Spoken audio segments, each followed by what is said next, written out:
That's right. You're listening to another episode of the Co-Main Event Mixed Martial Arts Podcast. I'm Chad Dundas. That's Ben Folks.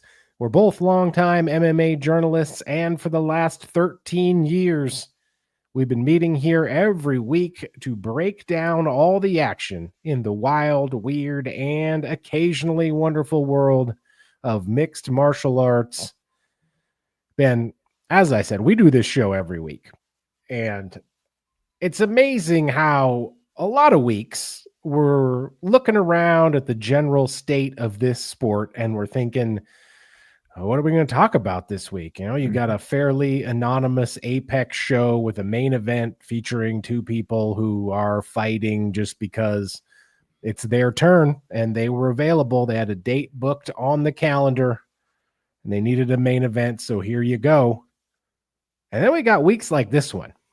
Where not only are we approaching UFC 317, which is all but assured to be one of the biggest events of the year, and at the same time, you got not one, but two big stories developing about inarguably one of the greatest fighters of all time and inarguably one of the most talked about, polarizing figures in the history of the sport. And of course, I'm talking about Jon Jones announcing his retirement.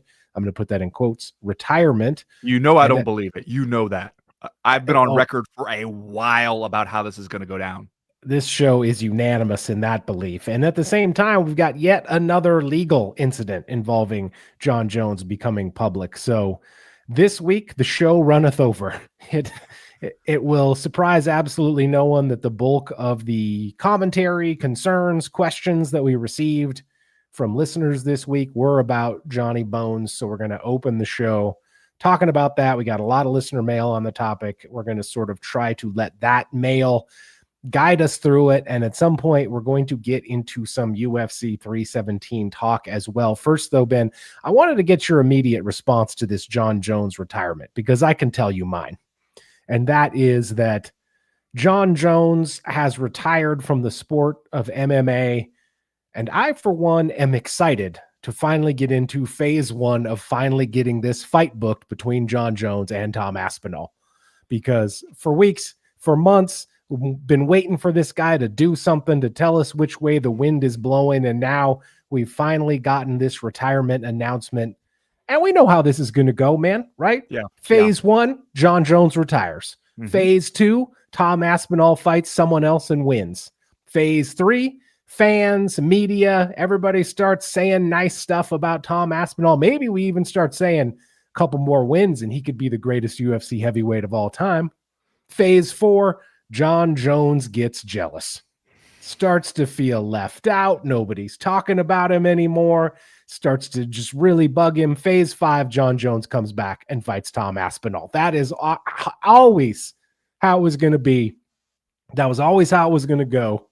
And here we are, man. I'm excited. I'm excited to get into phase one. Let's not act like there's not a potential phase five where Jon Jones goes to federal prison or some shit.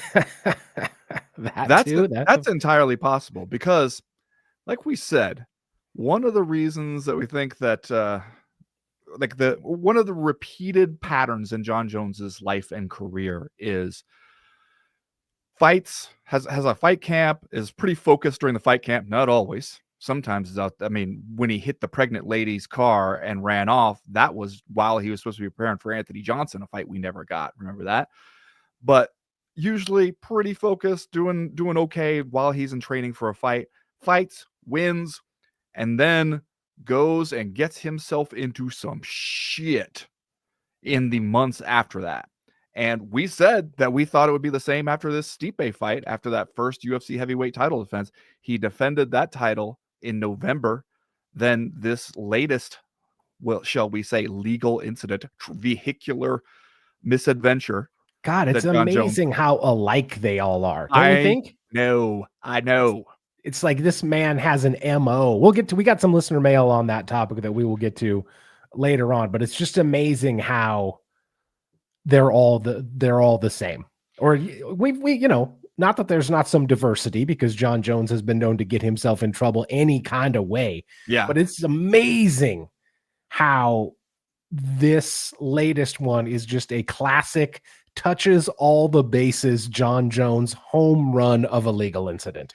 And doesn't it seem like he must have went to like a DUI class like 15 years ago or something, where somebody mentioned offhandedly, like, "Man, legally, you'd almost be better taking off and trying to get away from the scene and get in trouble for fleeing the scene of an accident, which rather than DUI." And a light bulb, just like a goddamn cartoon character, went off over Jon Jones's head, and it has like that's the only thing he took from it.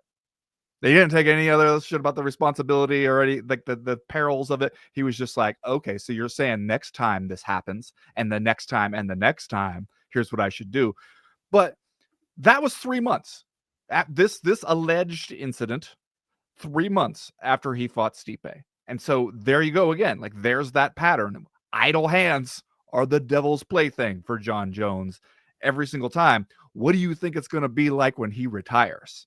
Especially if he retires, and if the UFC can manage to make something big for Tom Aspinall, like you said, he's going to get jealous. He's going to get sad at how quickly the MMA world moves on. I also think there's such an irony here that Jon Jones, the guy who, as we've always said, more concerned with legacy and how he is perceived than kind of any other fighter, right? Like always been very concerned with how people see him, has really tried hard to shape how people see him at times, really tried hard to tell us what he thinks his legacy is and how we should view it.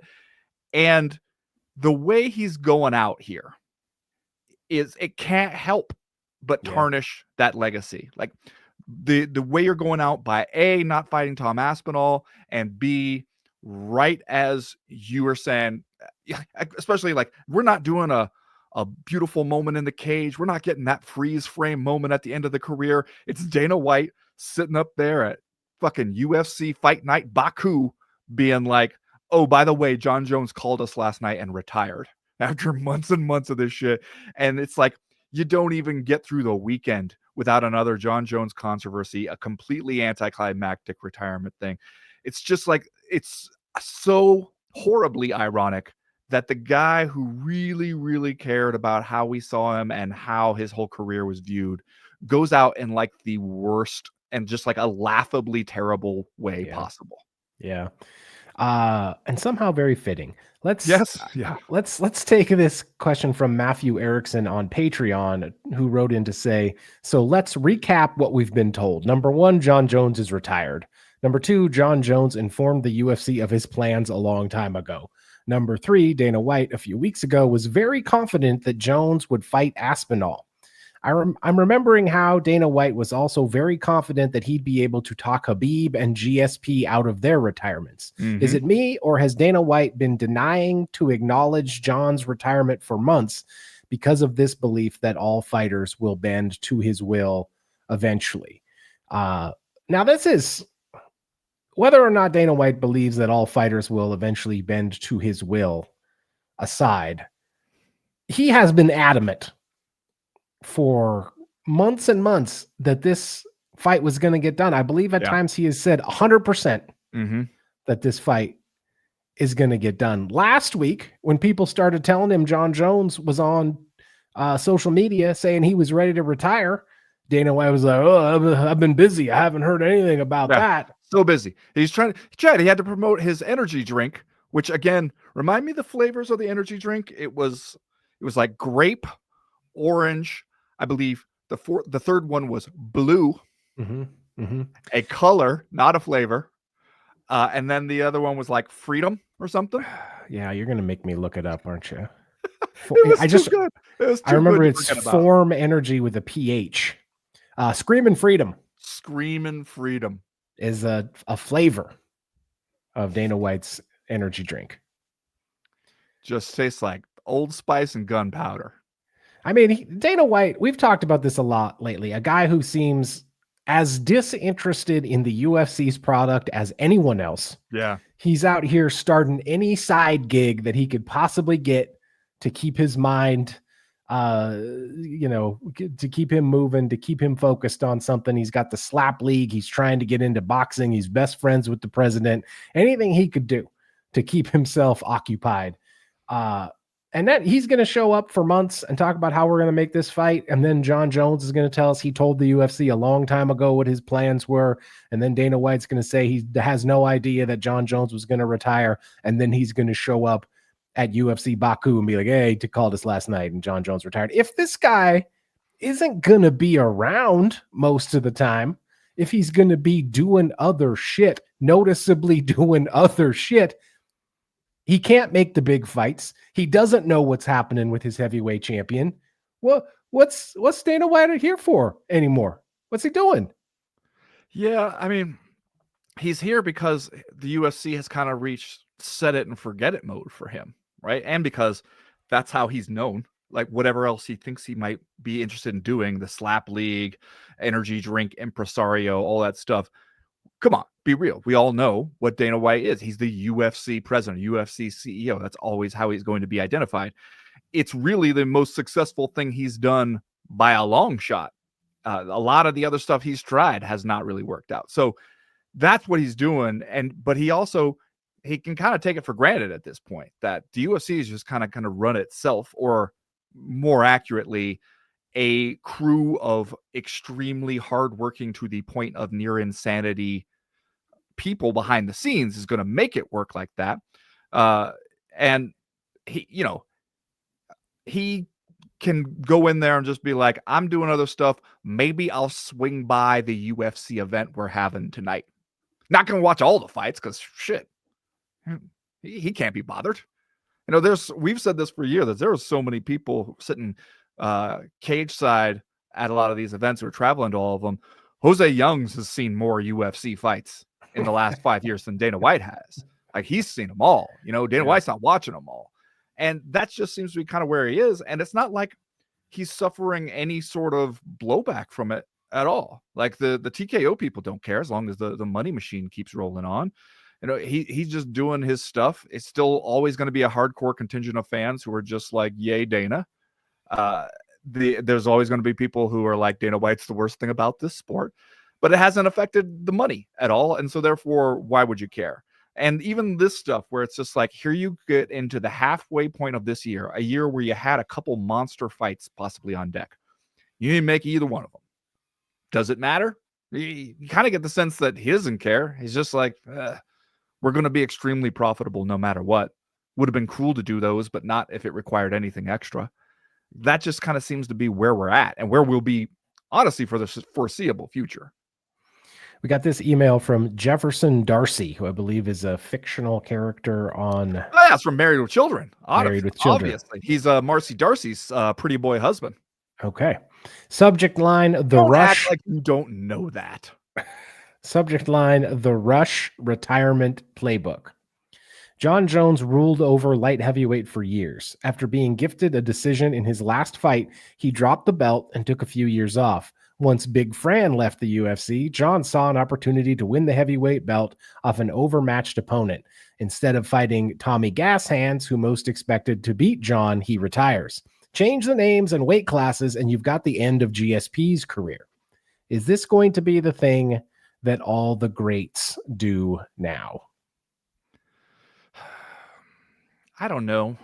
I mean, let's not say all the greats, right? Because even right now, if you're looking at who we got, there's an eclectic mix. It's weird because you see somebody like Ilia Topuria right now, where I have to keep checking myself from getting too excited about everything about Ilia Topuria, because even where he is star level wise and just like how big a deal he seems like he is primed to be, he, at least for now, seems like he's still got his head on his shoulders. Seems like he is very, very skilled in the gym because he genuinely wants to be, not just because it's a job that makes him millions of dollars. Seems like he really actually gives a shit about this. Also seems like he's not out there in nightclubs punching people. He's not coked up, getting himself into trouble. He seems like somebody who, it's weird to feel this way about a fighter where you're like, this guy seems like not only he has great one type skills and star type energy, but also like he might be the rare fighter not to completely fuck it up.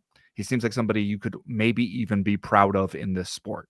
And now I know as soon as I say that, he's gonna do something or go on some crazy rant, or somebody's gonna point out like, oh, here's this tweet where he was just like women shouldn't drive or something. I don't know. But like right now, at least you look at somebody like that and you're like, he seems to be breaking the mold. So who knows? Like plus we see a lot like great one depends on like how we want to define it, right? Because you see somebody like Dustin Poirier's a good example. Like, was he the greatest fighter in his division at any point? Maybe not, but he was close. And he seemed like a good dude who we could support. We like to watch him fight. He had exciting fights. He won a lot of the big ones. And he seems like he's going out in a good way. Like, we do see some nice endings every once in a while in this sport. It's just, you see a lot of the other shit too. You mentioned Jon Jones being so image conscious, and that is certainly true of this guy. He's got the biggest rabbit ears of almost anyone in this sport. Always has. And so when I think about this exit, I guess I didn't get quite the same vibe from GSP, because GSP came back, beat Michael Bisping, immediately walked away in a fashion that seemed almost like, ha ha ha, UFC, look what I did, right? Like in a way that he has come out later and said, the fighters don't owe these guys anything, right? So it seemed like a conscious move from GSP. He also seemed, at least if we could take his word for it, that he had like some health stuff going on. And so he was just like, I don't need to do this. Maybe my body is kind of rejecting some of this shit at this point. So fuck it. This seems like a calculated but different move to me from Jon Jones. And I don't necessarily think that he is afraid to fight Tom Aspinall. I think that, Jon Jones is probably not afraid to fight anyone. But I think what he has done here is sort of a risk, reward, cost benefit analysis to say to himself, man, you're 37, 38, however old he is. The body's not quite responding the way it used to. Will it hurt you or help you more to come back and fight Tom Aspinall and potentially lose, or to retire undefeated? And I think he's kind of making, I mean, I know it's a fool's errand to try to get inside Jon Jones's head, and clearly Jon Jones isn't above making a terrible wrong-headed decision, but it kind of seems to me like he is gambling that the blowback on this thing will be short-term, and that in the long term, we will remember Jon Jones undefeated UFC champion, maybe greatest fighter of all time. And I don't know if he's right or wrong about that, but it kind of feels to me like that's what he is going for. I mean, I think that there's something to it, right? Because the idea that a lot of the missteps get softened with time, I think that there's something to that. Like, for instance, think about the way the boxing world, but even especially like the MMA world, seems to view Mike Tyson these days, where Mike Tyson's just sort of like a almost like grandfatherly figure who we're glad to have around, and people who weren't there for the actual Mike Tyson era maybe don't know or don't think much about stuff like a sexual assault conviction, or the, punching people out in the street out in front of the All Night Taylor and all that kind of other shit, and punching Robin Givens. And they don't factor that stuff in. A lot of them are like, there's a guy from The Hangover. The guy fought Jake Paul, had his whole ass out in the locker room, like funny Mike Tyson shit. And so maybe there's something to that. Because it's not impossible to imagine that if Jon Jones somehow, I guess, becomes a more likable figure with age, that a lot of this stuff gets soft pedaled when we look back on it.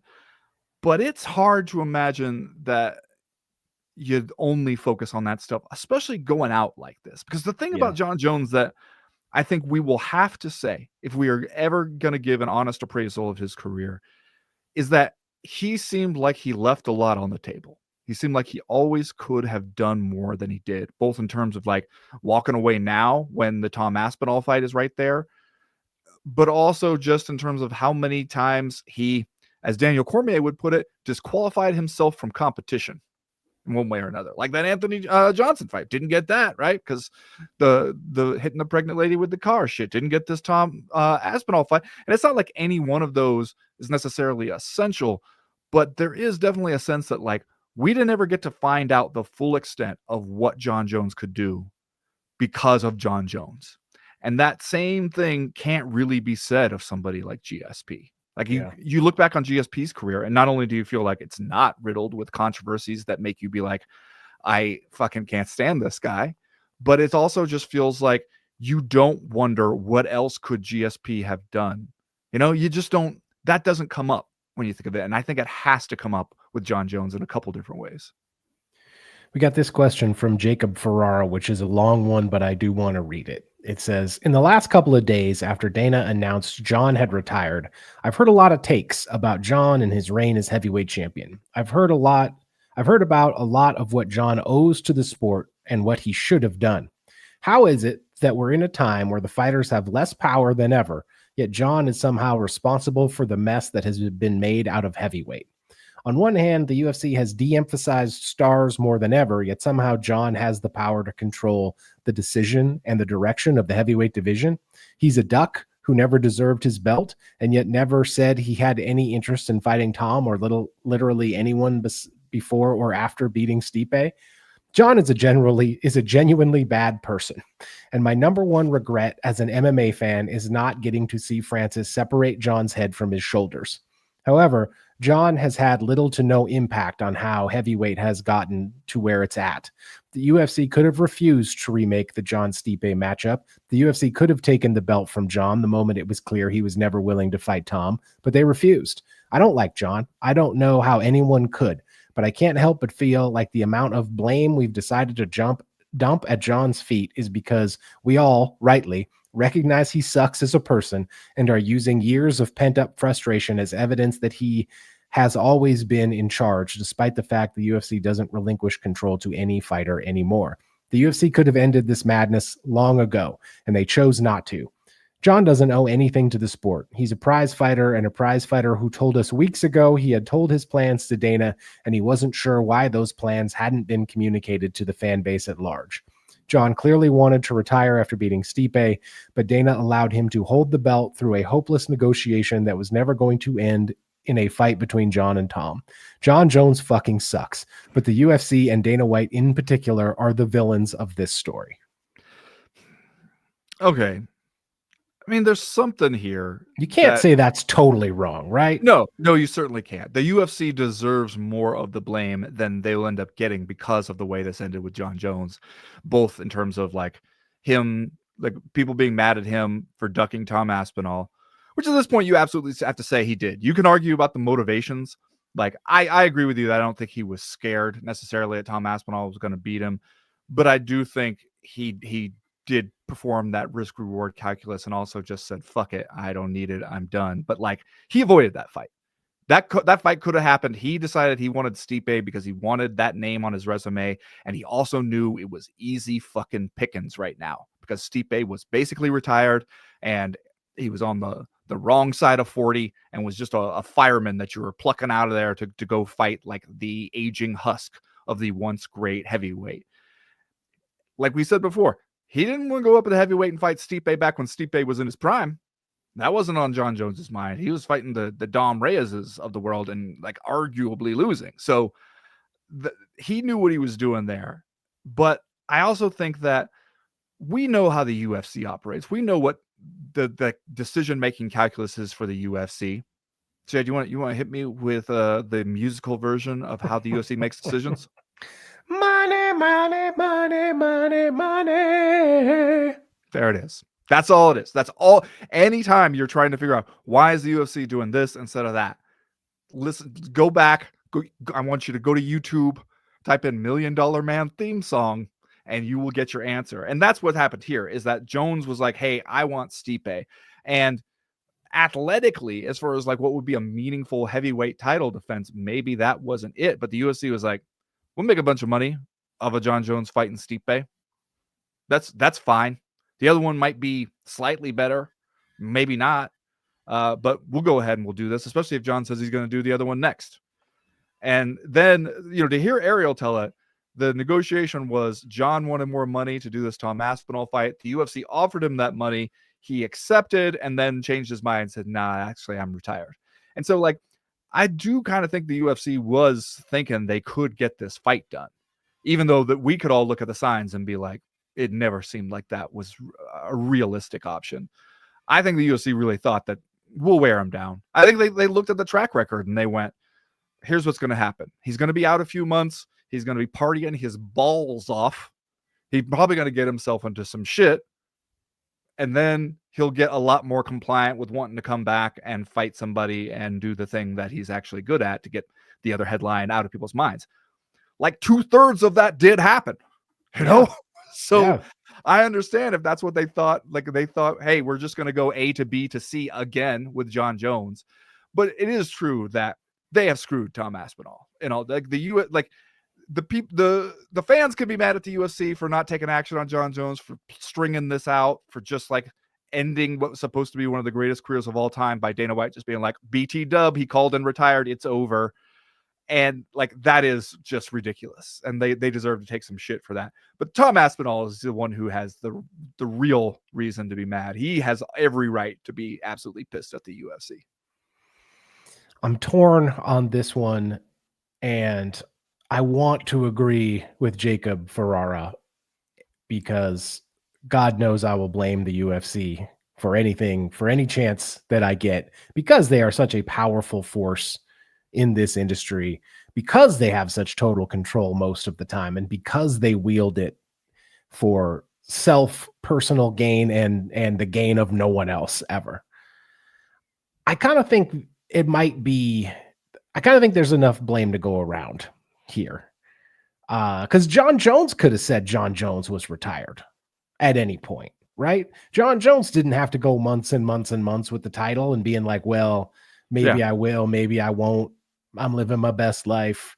I told the UFC a long time ago. If you told the UFC a long time ago, you could have told us at any point. You didn't have to tell us right away. Maybe you were waffling back and forth on whether or not to do this fight. And I don't know, if I'm a fighter and the UFC is just going to let me hang on to the heavyweight title for no reason for months and months, I might do the same thing.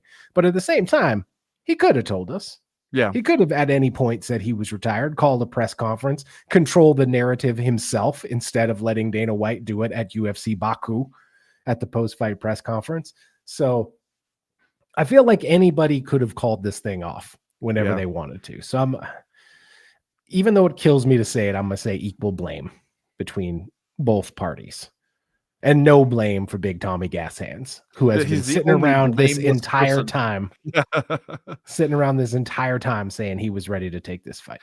And honestly, been pretty patient and good-natured about the whole. And even when they make the announcement, like, "Hey, I've got the belt over my shoulder. I'm officially the real champ now. Moving on." Even then, he's pretty gracious and just thinks to thank everybody who's helped him. So. Yeah, he's the one guy who comes out looking good, but also the one guy who is getting screwed by this. Yeah. All right. Next question this week comes to us from Suzanne fucking Davis. You know who I'm talking about, Benjamin Folks and Chad Dundas. You know who. We do. We know who you are. And frankly, it's great to hear from MMA Journalist of the Year, multi-time MMA Journalist of the Year, Suzanne Davis. JOTY.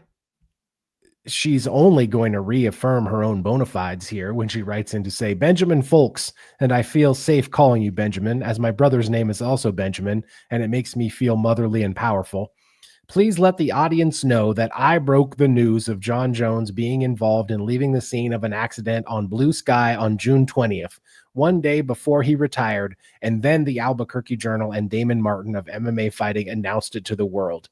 You know that I am the actual Journalist of the Year so many years running. Give me this honor, Ben and Chad. Read my email, Journalist of the Year.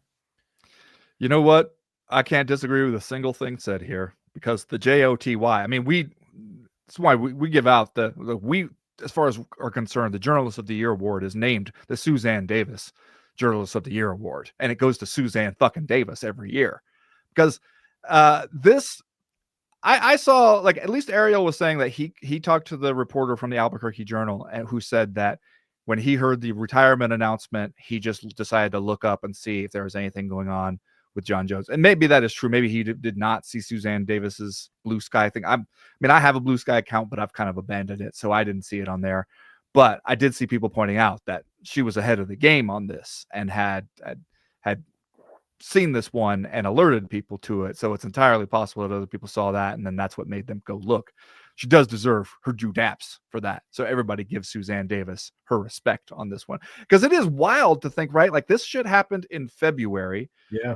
I don't know if the charge came down in like May, because it seemed like it took them a while to actually, like, they were looking into phone records and everything, which his lawyer said it's like, I've never, what did he say? Like, he thought it was ridiculous that they were targeting Jon Jones. He's never heard of them subpoenaing phone records or getting a search warrant for phone records in a case that's a misdemeanor traffic case. And then you see the body cam footage, and you're like, well, he did seem like he threatened to have a police officer killed.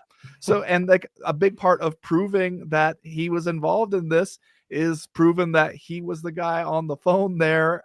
So yeah, that seems like reason enough to try to go get the guy's phone records. But like, the idea that this all happened, Jon Jones knew it happened. He must have sitting around. Do you think he's sweating it out? Do you think he gives enough of a shit? Like, is he sitting around being like, is news of that shit gonna break? Because it was just months went by without any word from anybody about it. And then it's like, oh, look who has been in the system once again over there in Albuquerque. Like, that's kind of wild. Yeah. I'm going to tag this one from Akbar Ticklegoose on here as well, who wrote in to say, gents, so Jon Jones jumps in his car with a woman naked from the waist down, drives, it was her car, but that's neither here nor there, drives off to get some more mushrooms, then proceeds to get in an accident, flee the scene, and threaten the police via phone call. Oh, and then Connor punches a guy at a club in Ibiza. As a man of a similar age with children, I can't really fathom getting into these types of situations, but maybe that's just me. What says Ben and Chad? With Jones now retired and Connor looking to never return, it seems like a great opportunity for the UFC to actually start holding fighters accountable for this kind of stuff, but maybe I'm the one who's high on mushrooms. Well, they're never going to do that. Like, No. last thing the UFC wants is to make a rule it has to follow that might get in the way of it and the money that we talked about earlier. But I agree with you, man. I can't imagine being 40 years old and, wanting to be out in the streets with driving around, crashing. How many crashing cars? So many times crashing cars. It's unreal to me. Crashing somebody else's car too. At least he's getting smarter, maybe not crashing his own car anymore. He's crashing other people's cars. The thing that is the wildest to me, as you said, this went down in February, and since then we have had months and months of Jon Jones telling us that he is living his best life, monetizing his brand, that he's learned so much. That he was saying all this knowing that this shit happened. Yes, he's saying that between then and now. Yeah. That's unbelievable to me, unless he means that he's learned all that stuff since February. But we have anecdotal evidence to suggest 22nd, he woke up. We have anecdotal evidence to suggest he ain't learned shit ever. It is also interesting to note that he shuffled off to Thailand for a while in the immediate aftermath of this thing. So the whole thing, to me, it's so utterly believable, and yet at the same time, just like, really gonna crash some lady's car in February, threaten to kill the cops just a handful of months, by the way, after you were accused of threatening a drug test sample collector who came to your house. And don't that one look a little different now, when he was just like, no, I don't know, it was a complete misunderstanding, I never did any of that. And because it seems like, from when you hear this, like, first of all, anybody who knows Jon Jones, you watch the video, right? Like, the guy comes up to the window, the passenger side of the car. The woman is talking on the phone to Jon, it seems, while she's sitting in the car. I presumably being like, what the hell, bro? Did you just crash my car and then run off and leave me here? And then she hands over the car through the window to the cop and is basically like, you talk to him. He puts it on speakerphone. And amazing how quickly Jon Jones goes to, I have people that can have you killed and will, and you're not the first person I've threatened this year. He even says, the quote, I believe it's him saying, you wouldn't be the first person I've threatened this year. You'd be the second. It's like, bro, it's February for one thing. You're even 2 months old, but also like, it's just like the most incriminating shit you can say. And the fact that he goes straight there to just like threatening to have you killed, that makes you look back at that drug tester incident and be like, I'm pretty sure you did exactly what they said you did. Which, by the way, remember when he took a plea deal in that one and then referred to himself as exonerated. Like, it's just wild how you just continue to do all this shit. Especially, it's like he's sitting there being like, my brothers will have killed people for way less. They slit throats. They're the most evil people you can imagine. This is all the shit he's saying. And he's like, I can have them kill my brothers. They can do all this stuff. They can track you. First of all, if I'm Jon Jones's actual brothers, like famous former NFL players, I might want to come out and clarify, like, you guys, I think he's talking about people he feels are close friends. I think that's what the brothers is supposed to imply here. He don't mean us. He doesn't mean his actual biological brothers, just to make everybody clear on that. But man, and you hear his voice on this and you're like, that's Jon Jones. Yep. Like, it's telling that we know at this point exactly what Jon Jones sounds like when he's wasted. Yeah. Like, you 100%. Hear him on the phone, you're like, oh, that's Jon Jones' wasted voice right there. Yep. We've all heard it enough at this point. Yeah. And so it's just like, man, this is, especially to be doing that shit and then in the months afterwards be out here on social media talking about how you've grown and learned and changed as a person. And it's like, dog, are you even self-aware enough to have the level of cognitive dissonance you should over that, over the things that you are obviously still doing, and like this pattern of behavior that is so consistent in your life, and everything you keep trying to claim to be and tell us you are. And it's like, the other part is, like Akbar says here, I saw when I was looking at Jon Jones's Twitter to see his response, because he tweeted, he put it in quotes where it was a thing like, don't believe everything you read on the internet. The media can get it wrong. And it's like, bro, what the media said was that you've been charged in this thing. That seems to be 100% true. The Albuquerque police released the body cam stuff. Like, everything about it seems to be true. So what the fuck are you even talking about? But when I was looking at his Twitter to see like this statement and everything, just a few posts down is, him responding with the prayer hands emoji when people are like, happy Father's Day, Jon. And you're like when you hear this story where it's like this woman being like, I was at Jon Jones's house, taking mushrooms. Next thing I knew, I was in a car with no clothes on from the waist down. It doesn't sound like she's saying I was at his house where his fiance and kids live. Doesn't sound like that's what was going on over there. And like, the whole thing just seems troubling. She's just like, I was going to go get changed, and the next thing I know, I'm in a car naked from the waist down with Jon Jones, who crashes my car and runs off. And you're just like, and so that's just what's going on for you, huh? That's just one night in February for Jon Jones. We got this question from Cody Bernston on Patreon, who wrote, thought about writing a question about Jon Jones, but I fell asleep after the Baku main event. Haha, okay, not really. But does Tommy Gas Hands versus Jon Jones join the ranks of most disappointing to have never happened UFC fights? Feels like a shoe-in.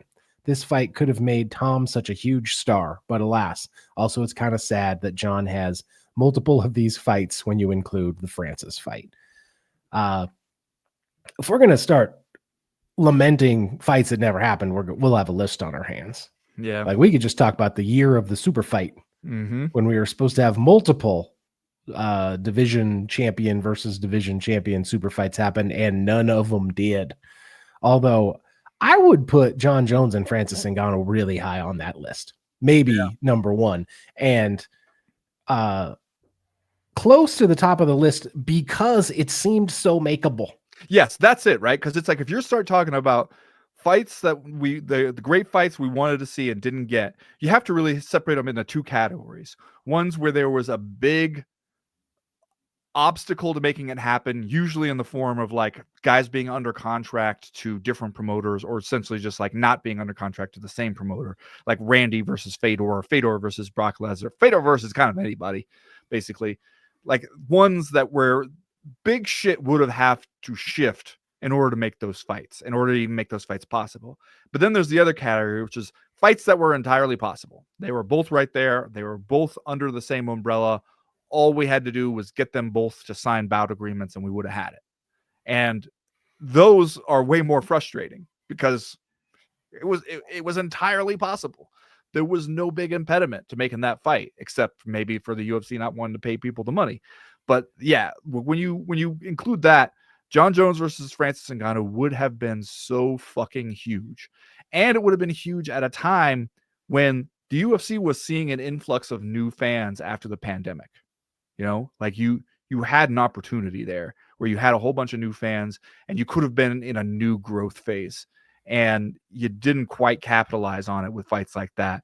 And so like it's got to be in the top 3, right? If not number 1. I think it's number 1 because you had both guys there seemingly willing to fight each other. And the UFC's attitude from the beginning was clearly, we will make this fight if it is convenient for us, which seems to be their attitude about most of these big quote unquote super fights these days is, yeah, we will make the cool fights if we can do it under this very specific set of financial circumstances that we have already laid out for ourselves, right? If they could have brought Jon Jones versus Francis Ngannou home with the pre-made fighter salary budget that they had clearly already set for themselves, they would have done it. But because Jon and Francis both wanted more money, as well they fucking should have. Yeah. The UFC was basically like, hard no. That was the thing that kept Ngannou versus Jones from happening. Whereas, like, if you look at other big super fights that never happened when guys were in their primes, like George St. Pierre and Anderson Silva. St. Pierre from the start was pretty much like, it would be hard for me to move up to 185. And if I did it, I would have to stay there for the rest of my career. So he never took the steroid. Remember exactly that? Right. Yeah. He'd have to do it the right way. I mean, that was one we all wanted to see, but it kind of seemed like there was that large obstacle in the way. This one, the obstacle that was in the way was that the UFC didn't want to pay them their money. Yeah. So it seemed very makeable for that reason. Yeah. And I mean, I think also that it seemed like you could have had this fight and legitimately said, this is to determine the baddest man on the planet. Because you had Francis Ngannou with the death touch heavyweight knockout artist, and then you had Jon Jones as sort of like skill for skill, one of the best fighters we've ever seen in the history of the sport. Let's see, does Jon Jones's skill overcome Francis Ngannou's just sheer ungodly power? But a huge fight in that sense. And I think that it was more than just like the UFC not wanting to pay more for this one fight, not wanting to establish any sort of precedent of, hey, if it's a big fight, you can ask us for big fight money and we will cave to you, because, you know, they'd already told everybody, hey, we're not letting fighter pay creep up. And so it was like, that was a real turning point. And we said as much at the time, where it was like the UFC had an opportunity to do a huge fight and they were like, we have no real incentive to make the incentive system that we have created for ourselves and that we're very proud of creating for ourselves does not make it worthwhile for us to make this huge, like once in a lifetime kind of fight. And that was it. And that was sort of a dark cloud on the horizon in terms of like fans getting what they want. The Corgi King wrote in to basically say, I tried to watch the main event of UFC Baku, and couldn't make it past the second round. I appreciate both Hill and Roundtree, but that fight was dreadful. And then Jon Jones retired after wasting everyone's time. Then he asked, will this negatively impact the new streaming rights deal? Now, I didn't think this fight was as bad as people keep acting like it was. I'm not clear if is he asking whether the UFC's garbage product will hurt the new streaming rights, or is he asking whether Jon Jones's retirement will hurt the new streaming rights? And I feel like the answer to both questions is maybe. I feel like it's probably not. I think that the biggest factors in the new broadcast rights deal go so far beyond, has the UFC had some good fights lately? I think it's way more about like, live sports continue to be a thing that is super valuable for a streaming product. It's especially when everybody is now doing the thing where we're like, hey, we're a subscription streaming service. You used to think that meant no ads, but ha ha ha, joke's on you. It means fucking ton of ads. And so like that's harder to get people to sit through unless you have something like live sports. Like live sports still remains the kind of thing where it's like it's going to be appointment viewing. People are going to be turning up at the time that it's on. You know you're going to have those eyeballs at that specific time. Very little else really has that. And so I think the UFC has also benefited from timing that like its rights deals keep coming up at times when there aren't a lot of other rights deals to buy. Like other deals have not expired yet. So it's like if you're looking to get into the live sports market, it's not like you're choosing from the UFC, MLB, NFL, NBA. It's the UFC coming up, and then it's like if you want to make a bid for the MLB rights or the NFL rights, that's going to be a few years down the line. And so it's like they're benefiting from some of that big picture stuff. And I think that they still can go and make the same case to a broadcast partner like, hey, we've got this loyal fan base. They'll follow us wherever. Even when we put on shit, we still get a certain baseline of stuff. Plus, the UFC being the UFC and just having so many great fighters, having everybody who basically matters in the sport, they're going to have good fights. They're going to have some where you're not as excited, but it's like they're going to turn right around this weekend, probably have a good night with Ilia Topuria and Charles Oliveira. You know, you're going to have like good stuff. You got DDP and Hamzat Chimaev. Like that's probably going to be a big fight. And so it's like you're still going to have those moments. But the fact that we can just churn out content from wherever featuring whoever, that is a feature and not a bug to a lot of those broadcast rights, because it's that's the UFC's ability to go to them and be like, hey, look, don't worry about it. Like fighters are going to come and go. They get hurt. They fall off. They spin out of control in their personal lives. But the brand is strong enough that that's what we're selling here. As for this particular fight, did you think it was bad? I thought maybe because I wanted Khalil Roundtree to win, and a part of me enjoyed watching him bat Jamal Hill around like a fucking cat playing with a field mouse for an extended period of time. I didn't hate it. I was feeling like, okay, I think you could go in there and finish this. But also, Jamal Hill's a dangerous guy. There are a couple moments where it's like the counter punching is still open for him. That's the one risk to Khalil Roundtree. Khalil seemed like he was going in there injured to begin with, and he was going to be smart, and he was like, I'm not going to run into something trying to finish this guy. Also, once Jamal Hill started to get really picked apart and later in those fights, he wasn't doing much. He was just sort of sitting there and trying to survive. It seemed he wasn't going forward and really trying to put it on Khalil Roundtree and leave himself open either. And so it was like you get a little more period of guys standing there staring at each other. But I didn't think it was like awful to watch or anything. We've definitely seen worse. I know that is the case. I think maybe some of it had to do with the fact that this thing was stuck on the tail end of an event where 10 out of 12 fights went the distance. Yeah. Right. You only got two stoppages. I didn't bother myself watching a whole lot of those live, so maybe that's why I felt a little more forgiving of it.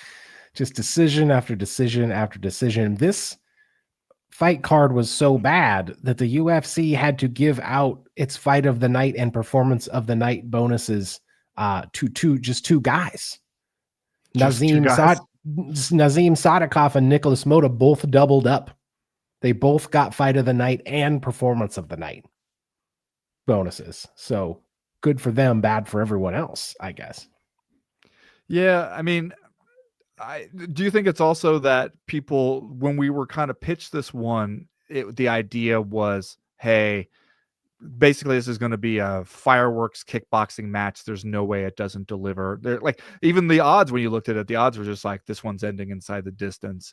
We kind of expected that kind of a fight. And then, you know, we did get a kickboxing match. They stood there and traded, but it was also just like Khalil Roundtree just gradually pulled further and further ahead, and then was just like, that's cool. I'm fine with this, you know, and then we just waited it out. Yeah.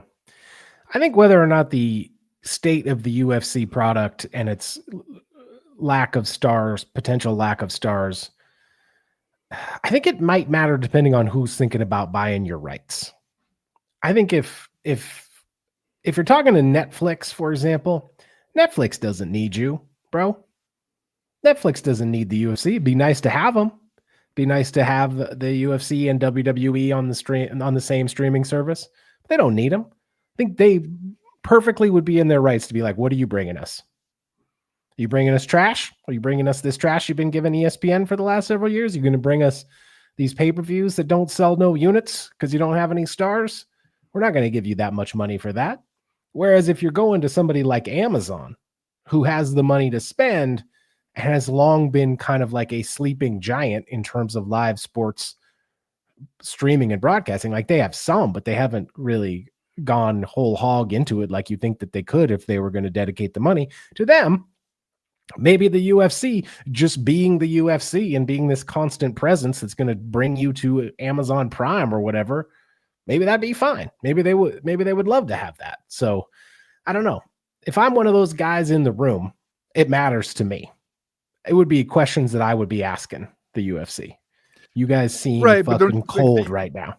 You guys are a fish skeleton on top of a pile of trash. What's happening? Don't you think the UFC would have an answer for that goes something along the lines of, hey, we think some of that is ESPN's fault for raising the price on people and limiting viewership, but also, hey, this is like a cyclical thing, and here, we can turn it up when we want to. We just haven't really wanted to lately. It's always somebody else's fault. Yep.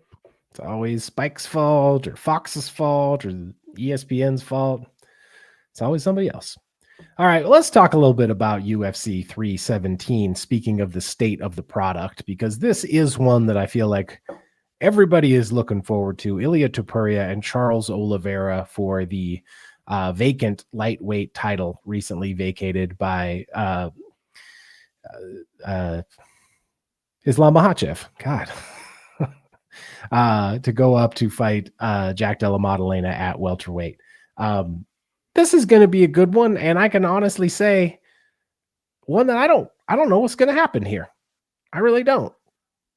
Yeah, I mean, I think especially the thing that creates such an interesting X factor, of course, is the size, because you have Ilia Topuria moving up, and I wrote about this week, and I was very appreciative of the way how open he has been talking about this. He talked about it on Ariel's show. He had talked about it, I think, with ESPN Deportes a few weeks ago, where he made it really clear, like, hey, I'm not moving up because I am just so ambitious and want to be able to say I was a 2-division champion, and I wasn't moving up specifically to challenge Islam Makhachev.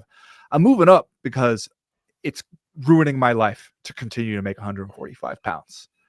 And like, I really like that he was so honest about that. Like he said in that ESPN thing where he was just like, they can offer you as much money as they want, but when you are that miserable, it doesn't matter to you. He's like, if you said to me, hey, you have to give up everything you have just so you can have a drink of water that won't fuck up your weight cut, I will make that deal because you're so miserable doing it. And I talked to Kenny Florian about it because I knew Kenny Florian had made almost the exact same cut when he went down to 145. Like he was also a guy walking around in the 180s who decided, I'm going to go down there to featherweight. And I don't know if you were at this one, if you remember this one, but when he first did it against Diego Nunes at that UFC event in Vancouver, I have this memory burned into my brain of seeing Kenny Florian get basically physically dragged out of the host hotel where he was in his sweatsuit, towel tucked in around the neck, and he was leaning on 2 cornermen who were helping him into the van to go to the weigh-in. And I remember seeing that and being like, that looks bad. And he, we talked about it for a story that'll be on Uncrowned here today or tomorrow, where he was basically saying, like, yeah, it's one thing to make a weight cut where you're cutting a lot of weight the week of, but when you're making that big a jump, from like 180 something to 145, which is about what Ilia Topuria said he was doing, you have to change so much about your lifestyle during training camp just to get yourself close enough to make the weight cut. You're losing 20% of your body weight at that point. And he was just saying, like, for him, it meant 1,500 calories a day while you're training 3 times a day. And like, that's going to be terrible. He said he's on thyroid medication now, and he thinks that it's because like he messed up his thyroid doing some of these weight cuts. Jeez. And that's the thing that Ilia Topuria is talking about, where he's just like, I became the champion. I defeated the 2 greatest champions in recent memory at this weight class, and I just don't want to keep doing it. And he even said at one point where he was like, at a certain point, it makes me start to hate the sport. and I don't want to hate the sport because I actually love it and I love what I do. But in those moments, you just start dreading going back into fight camp. You start dreading accepting a fight, and it kills any motivation you have to fight because you're like, I'm going to have to do that again. And so I'd rather go up and take my chances. Now, going up and take your chances, we've seen that go both ways, right? We've seen Yeah. guys go up and then find out they had the weight classes for a reason. And especially you're going up and you're fighting Charles Oliveira, who's still a dangerous guy. And especially as a dangerous guy, like a big guy, kind of for lightweight, a rangy guy. He can touch you from the outside, and you're going to be giving up significant like height and reach advantage, you'd think here. And plus, the big thing for Ilia Topuria has been his power. Like he's got that one punch power at 145. Does he still have that against a guy like Charles Oliveira at 155? Don't you think it depends also on what version of Charles Oliveira we get? Oh, yeah. Because here's a guy, he's closer to 36 than he is to turning 35. So are you going to get 11 wins in a row, Charles Oliveira, that 2022 version of Charles Oliveira who's out here with the lightweight championship? Or are you going to get 36-year-old Charles Oliveira? He still only lost to Makhachev and Arman Sarukian. And the Sarukian one was close. It was debatable. Yeah. So if you get A+ level Charles Oliveira, I think he's very capable of beating Ilia Topuria. If you get 36-year-old, if you get a version of Charles Oliveira that is perhaps on the downslope, then then you probably have Ilia Topuria as your lightweight champion. But it's just, I don't know, there's so many unknowns for all of those reasons that I feel like this is a very interesting fight. And now to hear you tell it, it sounds like stakes are actually quite high for Ilia Topuria here, because if cutting to featherweight makes you hate your life and you lose this championship opportunity at lightweight when you were just previously knocking on the door of being a huge star for the UFC, that would seem to be an unfortunate development for you. Yeah. I mean, I think that people still going to want to see Ilia Topuria, even if he goes out there and loses this one. But you're right. Like, especially, I kind of wonder where this fight takes place, because Charles Oliveira, he's a amazing grappler, and his wrestling has really gotten so much better in the last like 5 years or so, where like that's a guy who can take it down when he wants to. And Ilia Topuria has shown like really good takedown defense, really good ability to keep shit where he wants it. But then also you wonder how the size difference plays out there. Like, do people start finishing takedowns on you that you were stopping when you're up a weight class and they're just a little bit stronger than you are? If they get on top of you, are you going to have a harder time moving them than you would have down at featherweight? Like, I don't know. The striking, I still feel like even with Charles Oliveira's ability to be dangerous from range, he's going to have, 3-4 inch height advantage here on Ilia Topuria. We've seen him deal with that before. He's just so skilled in the striking that you feel like he could probably get inside and hurt you, even if, he has to manage the distance a little more here. It's the ability of Charles Oliveira to get his jiu-jitsu game involved. That's the part where I wonder, because it's like, if you end up on the ground, you could be in a very different type of situation here at lightweight. If I'm Charles Oliveira, I am not fucking around with the stand-up.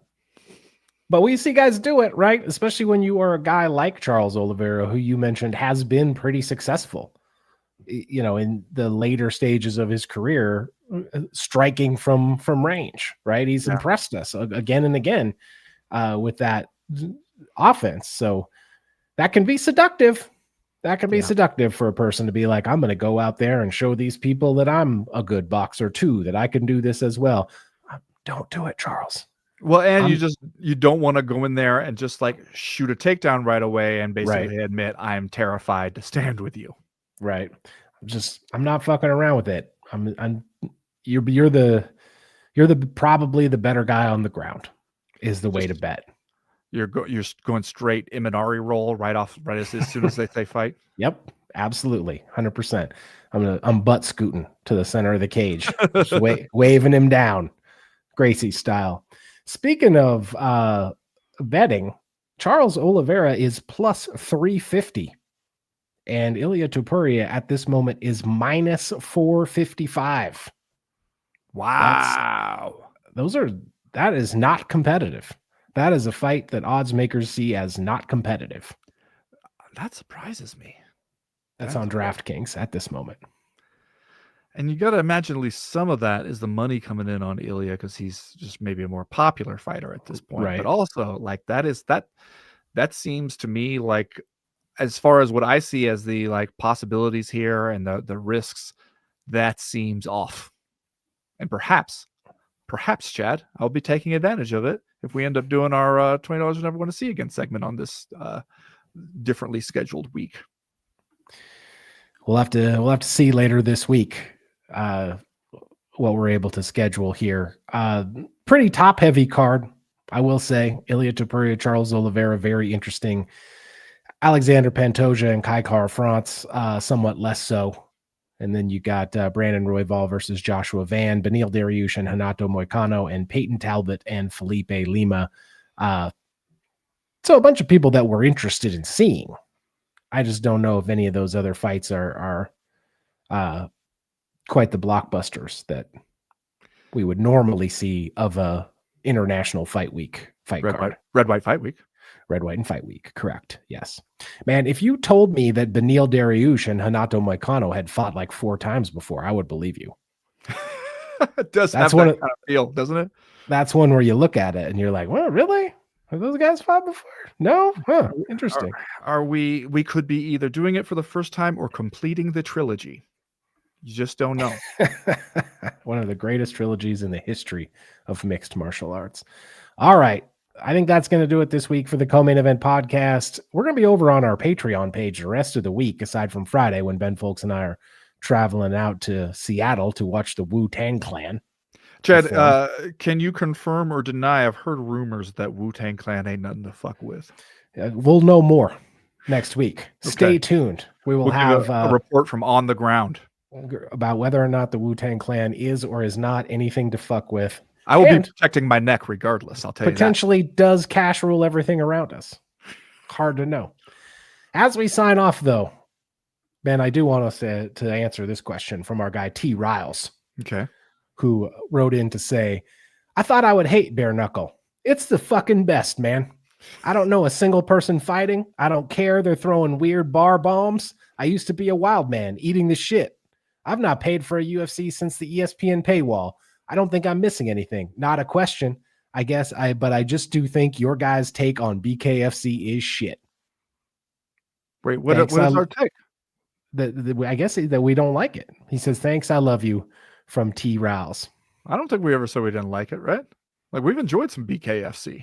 You and I have been to a live BKFC event in Great Falls, Montana. We drove 3 hours to get there. I've been to 2. I was at the very first BKFC event. All right. So first of all, just give me my OG respect on that one. Also, like, if you really just like can watch any BKFC fight, I got good news for you, because I get my cable TV through like Fubo, and there seems to be a channel on there that is nothing but BKFC fights. And it's like any time of day you can turn on the TV. There's a dude with tattoos all over his face, neck, and chest area getting bombed on by, some other dude, blood everywhere. If that's what you want, any 24 hours a day, they got you covered. So you should be a happy man.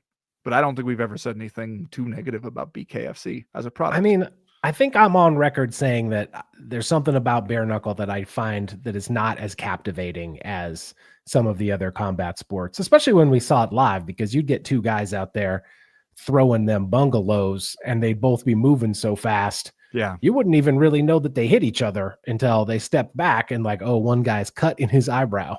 Yeah.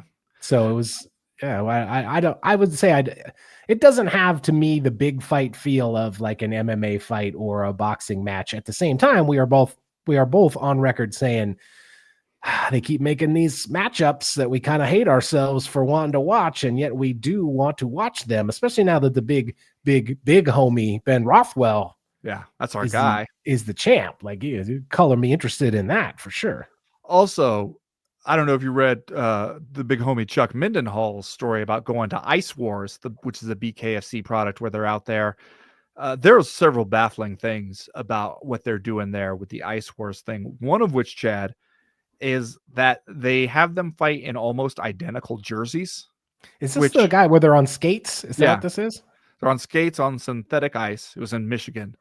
And it was like USA versus Canada, but they're wearing almost identical jerseys where the only difference is just like down the sleeve from like the elbow down is either the American flag or the Canadian flag. But other than that, they're just like super distracting, bright yellow and black jerseys. And you're like, why would you put them in the same jerseys? Like, why not? You have jerseys right there. So easy to separate them.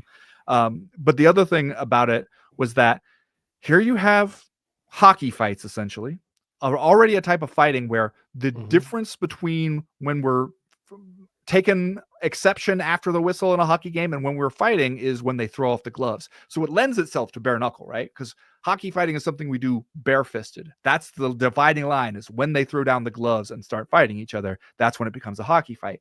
And yet here, in this version of it, that BKFC, the bare knuckle organization, chooses to do, they put them in like MMA gloves. Yeah, I saw that. That makes no Plus, goddamn sense to me. Plus, there's no hockey game. Right. Well, that seems to be what they're selling as the bonus. It's like, hey, we'll show you the hockey fights, and you don't have to sit through the hockey. Just gonna dress guys up in hockey outfits with MMA gloves, but no hockey game. The same hockey outfits too. I just don't understand it. All right, that's going to do it this week. We'll talk to you guys over at patreon.com/co-main event the rest of the week. If not, we'll see you back here next week, next Tuesday. As for right now, we are done. We are through. We are out. You know, the guy who I think originally did the hockey fights was the kid from the Danbury Trashers documentary. Oh, right. He was he was like the first hockey fights guy promoter, from what I understood. I wonder, is he still involved? I'll say this for that guy: outside the box thinker. Yeah, not afraid to take a chance. When it comes to putting on pro sports events, that guy, he's willing to try something new. And ostensibly a hockey guy, but doesn't necessarily, when another guy who doesn't necessarily seem to like the game so much as the fighting part. He's not there for the sweet dangles. Let's say that.